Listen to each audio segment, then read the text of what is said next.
Hi guys, this is Dennis from Social Media Week Holland, and today I sat down with Maarten Reijgersberg, who is the curator of Social Media Week Holland and also a good friend of Sabrina from Social Media Week Hamburg. And we sat down to talk about the global theme of Social Media Week this year, Human X, and also the latest trends in social media. So here it is, I hope you like it. All right, Maarten, welcome in your own studio. Yes. You're the curator of Social Media Week Holland. What does a curator of Social Media Week Holland do? Well, the curator is in charge of assembling the program with all the speakers and workshops and, well, everything what makes people come to Social Media Week Holland. All right, and so every year there's a global theme. This year it's Human X. Do you choose your speakers with that theme or? Well, I definitely keep it in mind. So it's not that every year my way of searching or choosing speakers is completely different due to the theme. So in general, Social Media Week is on. It's about how marketing, communication, and technology comes together. So that's the baseline where I go on the lookout for interesting cases and speakers. But the global theme definitely helps in that search. Yeah. So in your years as curator of Social Media Week Holland, what are one or two of your biggest highlights? Well, naming one or two biggest highlights won't do justice to the other speakers. Of course. But in the last couple of years, we had two speakers from the UN, which really had a good story and their everyday challenge with so many countries and diplomats involved. How do you work on an equal social media activation for an organization like that? That's really interesting. So in 2016, we had Nancy Groves, the head of social media of the UN. And in 2018, we had Kirsten Gutekunst, who is in charge or was in charge of video for the UN. And she had an awesome story about 360 video she did in Africa. Awesome. And, I never stood still by the fact how many technical challenges are on your plate whenever you want to film a 360 video in Africa. So the two speakers from the UN were definitely one of my highlights in programming Social Media Week Holland. Also, last year we had the social media manager of the Van Gogh Museum, who isn't, she's a psychologist. So there's actually a psychologist in charge of the social media activation of Van Gogh. And awesome. That's really interesting because the Van Gogh Museum doesn't have to be on social to get more visitors. No. Because everybody knows the Van Gogh Museum and everybody who is planning a trip to Amsterdam is also planning a trip to the Van Gogh Museum. Yeah, of course. But her story was how she worked psychology into the social media activation of the Van Gogh Museum. And I thought that was really, really interesting. I believe that was a highlight for a lot of people who visited, right? Definitely. And there are even other events who booked her as a speaker afterwards. So that's really good, cool. Yeah. Of course, we have a few speaker alumni who are so good in adapting their talk to the global theme that we're not ashamed to ask them every year to get on stage. One of them is, of course, Thomas van Schaik. He's been with us every year so far, and it's amazing how, for instance, last year he worked the theme stories into his own experience with marketing communications, and the highlight, of course, was that he cried again on stage. So, yeah. But it doesn't matter what he talks about. It's just soothing. Definitely, but the well, it's definitely soothing, but he has a point always. Yeah, definitely. Awesome. Any more highlights you want to discuss? And the most challenging highlight for me was in 2018. We had Joe Federer from Reddit. Yeah. But he, his flight got cancelled. So on Friday we had to, set up a complete live stream from London. Yeah. In cooperation with Social Media Week London. And that was definitely a challenge. Yeah, I'll say. But even though it was a live stream in the end, his talk still stood like a house. Yeah. So that was... So what was it particularly about his talk that stood out for you? Well, he has had an explanatory talk about memes. Yeah. We all use memes and... We even talk in memes here, right? Exactly. So it was good to have him talk, and it was a really engaging talk, and it's really hard to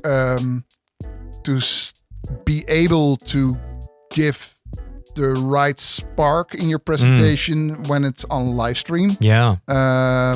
So he had the fortune that his talk was in English, so he didn't have to talk other than his mother tongue, like I'm doing right now. Yeah, you're doing great, by the way. No, but it's hard because you want to tell so many things. Yeah. And it just, we should have talked the whole day in English before we did this. Would have been better, yeah, definitely. But his talk, even though it was a live stream, still stood out. So, awesome. And you could also see that in the expression of the audience, and they really like to talk. Awesome, great to hear. So, all right, on to the theme of this year. It's Human X, and I looked on the site of Social Media Week Global, of course, to find out what Human X really means, and they and I quote, said, Human X will explore why businesses will need to take a human-first and experience-driven approach to digital marketing in 2020 and beyond. It is underpinned by three fundamental concepts: attention, empathy. I'm sorry, that's not true. It is underpinned by three fundamental concepts: attention revolution, empathy economics, and privacy matters. What are they talking about, Maarten?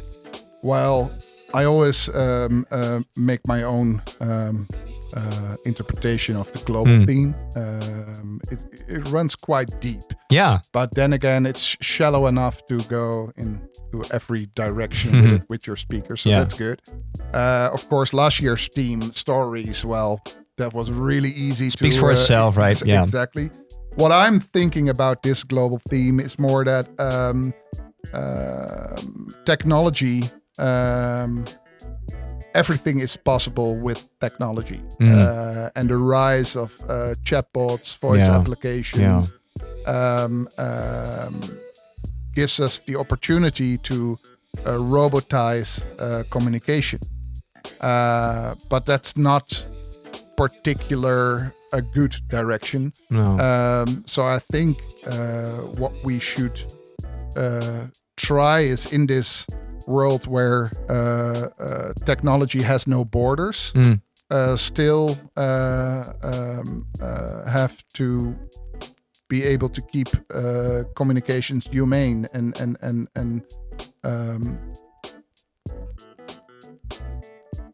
empathetic. Yeah.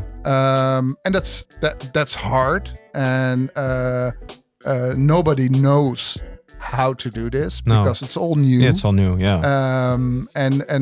But right now there are a few trends which can only be better if we implement the human touch. Yeah. So the human touch and technology can go hand in hand. Oh, definitely.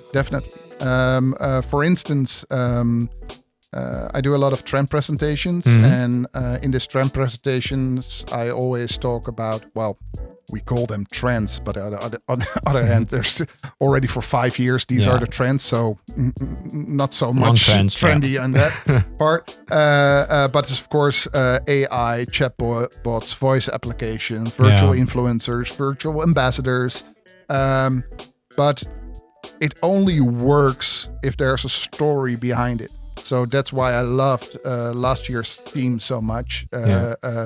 And you can translate the story behind it also to empathy. Yeah. And it's still human. The human interaction that makes the magic happen. Yeah. For instance, right now we're working with this AI application which reads emails. Yeah. And it automatically converts these emails into quotes. All right.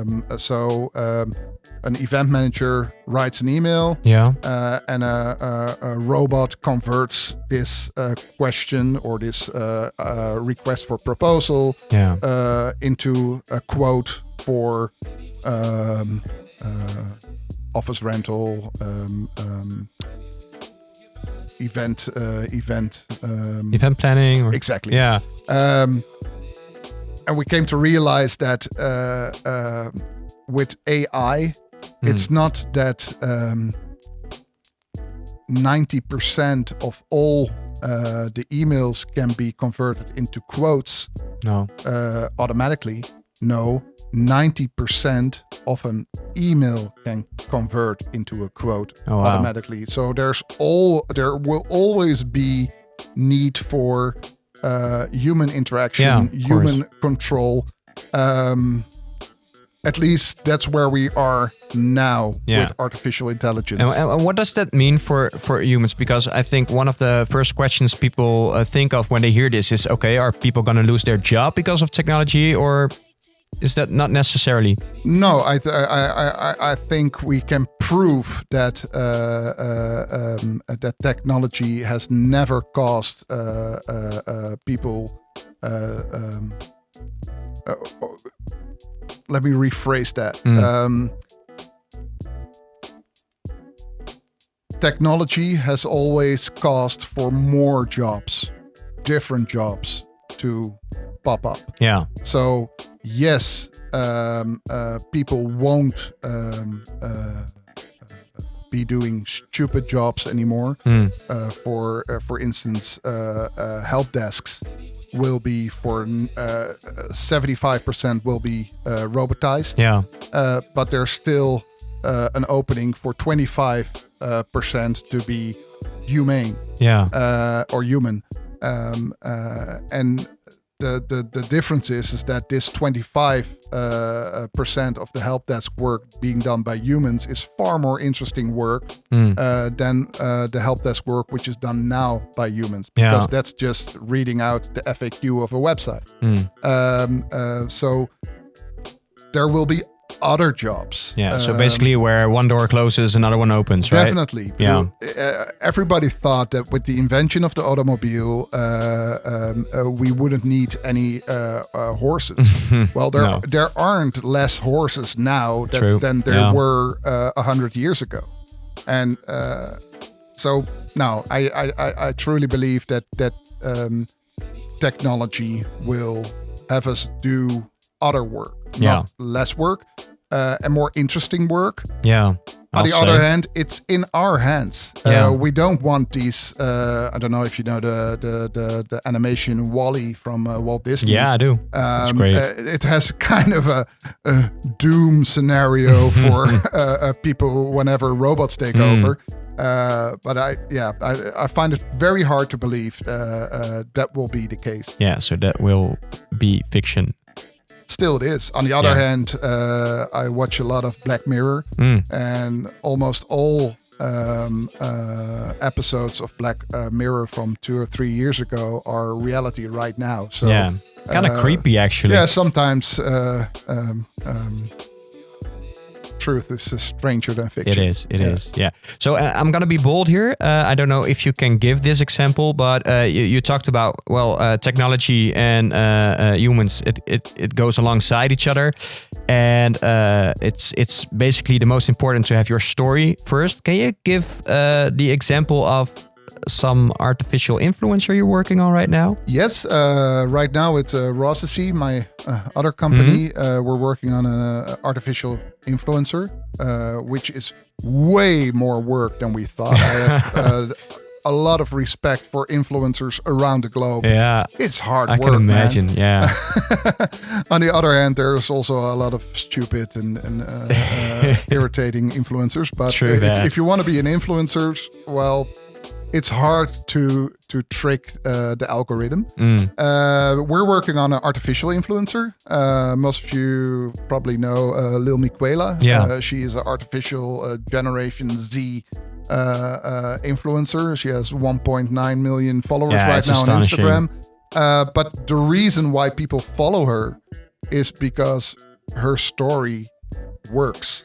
She has a whole storyline and other virtual influencers which connect with the same story. She has a brother, great story, arch rival, and it's pretty much the same as being fan of a Disney character, with following these conversations, with the difference that in this case the act of the story handles in the real world. So Lil Miquela is being photographed with real artists and influencers, and she's living her virtual life in our real world. Yeah. And people don't care that she's not real as long as her story is good. No. So that amazed me at first, by the way, that people actually don't care. And she's basically one of the top 25 influencers in the world. Now, I mean, come on. Well, I heard nobody cry over that the X-Men aren't real. So yeah, true that. Yeah. So with Rossy, Esther Olafsson is our first virtual influencer, and we wrote a great storyline. She's born and raised in Malmö, Sweden. All right. Her dad is from Swedish, and her mom is from Israel.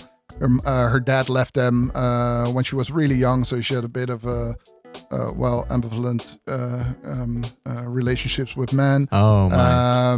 Her mother has an architecture agency or office in Malmö, Sweden, and she's a Generation Y, so she's a millennial. Yeah, she's 29 years old, and she helps out her mom with in this architecture agency with social media and PR. And there she falls in love with Tom. And Tom is one of the interns. Tom is from Rotterdam. They fall crazy in love. She moves to Rotterdam. And then, well, as we all know, all architects are bastards. So Tom leaves her for his ex-girlfriend. Oh, Tom, come on. Here she is all alone in Rotterdam, exploring the city and mending her broken heart. And that's where her story on Instagram starts, because she starts to discover the city, the hotspots, and that's what we as an agency are going to use Esther for, is that, she's going to be the most trusted city guide for the city of Rotterdam. So my big, outrageous, hairy goal is with Rossy to have 2 or maybe 3 virtual influencers, which we represent. But the main goal is to create virtual ambassadors for corporates. Yeah. Because I truly believe that in this, with all this technology, I believe firmly in real life ambassadors. Yeah. I think a CEO should be the ambassador of his company. Yeah, I'll say. It would be great if all the employees are ambassadors. That would be great, yeah. But it's also hard because CEOs and employees, they move. They have their own networks. So these networks, they move. And there's also liability because, you can't control their stories, which is good because that's what makes them really legit and authentic. Yeah. And I believe that besides these real life ambassadors, there's room for a virtual ambassador. And this virtual ambassador can tell the complete corporate story and can be the voice of the company. Yeah. And it's not instead of the real life influencer or ambassador. No, it's they can It expands it actually, right? The story. It's continuity, which and basically, if it still brings value for a follower or a lot of followers, it doesn't matter if it's real or fake in this case. True, but we should make it more human, and that's where I grab back into the chatbot and the voice application. If you can imagine a virtual a person with that voice or with that chat, it's a whole different conversation. That if the person on the other side of the chatbot or on the other side of the voice application isn't visualized as a person, no matter if she's real or virtual. I wouldn't call her fake, but real or virtual. Yeah, okay. And why wouldn't you call it fake? Because I'm it's really not curious. fake, because the story is real. Yeah. And you wouldn't call Elsa from Frozen fake. No, she's virtual. Yeah. She is a very dynamic, interesting character. Yeah, she is a character. So yeah, okay. So fake would be that she isn't what you think she is, or that she doesn't represent true values. Yeah. And I do think that a good virtual ambassador or virtual influencer represents values and a story which is absolutely real. Yeah. Awesome. So if we take back what we talked about earlier towards the global theme of Social Media Week in 2020, I think Human X stands for the human experience, and we're getting closer to a machine-human interaction, which hangs more towards the human touch than to the robotic touch. Yeah, definitely. Also, and you also see that on social media, right? Because the human experience, what I see now is that years before, maybe you had Facebook, you had Twitter, you had Instagram, you had lots of things. But I think a trend that's really going on right now and actually proves that it's about human experience is people are choosing their platform. Are you seeing that as well? Yeah, people are choosing their platform, but we're also hiding likes and followers because it's about the message, it's about the story. Yeah, yeah. And people often ask when we talk about hiding likes, the first question we get is, "Oh my God, what is they're gonna do for influencer marketing?" But that still stands, right? Yeah, it's just not that in your face anymore. So influencer marketing is about influencing people, get them to get the idea to buy stuff or to go somewhere. Yeah, and that's still going on, no matter if their likes are shown or not. No, it's not about the likes; it's about the content first. Then, and I think influencers are getting more and more challenged to make it a conversation instead of a one-way street. Yeah. The funny thing, I think, is that Instagram is hiding the likes and the followers, and they're Facebook still not, by the way. So some do. I can still see it. That's our biggest challenge of Esther Olofsson is right now that her reach is way too low for her follower count. And that's so crazy. I can't wait for the day that her followers aren't shown. Yeah, I can imagine. Yeah, but still, Facebook is building. They're hiding likes, but they're building a platform, especially for specifically for brands and influencers to come together and still see the likes and followers. So. Oh, Facebook, yeah, another platform. I think it would be a good idea if influencers and corporates or brands would discuss more with each other and think more about the way they approach their fans or they cater their fans with great content. Yeah, because there's a lot of bad content being made, and that's all in the way of the good content. Yeah, but one thing that is awesome about the bad content and the typical influencers is this new account on Instagram. I don't know if you've seen it. Influencers in the Wild. Oh, I love Have that. you checked it out? Yeah. So to everybody who's listening who didn't check it out, check it out. So for the sake of influencers in the wild, I hope influencers with bad content keep posting, or at least keep trying to make something. That's a challenge for our creatives. Create an influencer in the wild post with Esther Olofsson. Oh, that's awesome. That will up her reach. Okay, so to wrap things up, latest trend I witnessed, but that's not a trend of like the last months. It's actually for the last years. Is social. Like social media once was created to be social, to connect with people, and then the brands and influencers came, ruined it all. We're going back to being social, right? Well, I only can tell you this. How many best friends do you have? I don't want to talk about my friends here. I don't want to cry. No, because keeping up relationships is hard work. It is. So people can talk about putting back the social into social. Of course, you have to get into the discussion and communicate with each other. But it will never be a real social conversation with more than 50,000 followers. It's impossible. Yeah. So, yes, we should be more social with each other. And yes, brands and corporates should definitely learn not to use social media as any other channel they use for their traditional media. But also, let's not create the idea that social media is all about interaction. There's also a lot of inspiration. And, definitely. I think it's more a tone of voice kind of thing, right? Yeah. All right. So last question. This social media week year, Human X, when is it a success for you? When we do better than break even money-wise. All right, speaker-wise, maybe. Oh, speaker-wise is... it's so hard. I don't even have the chance to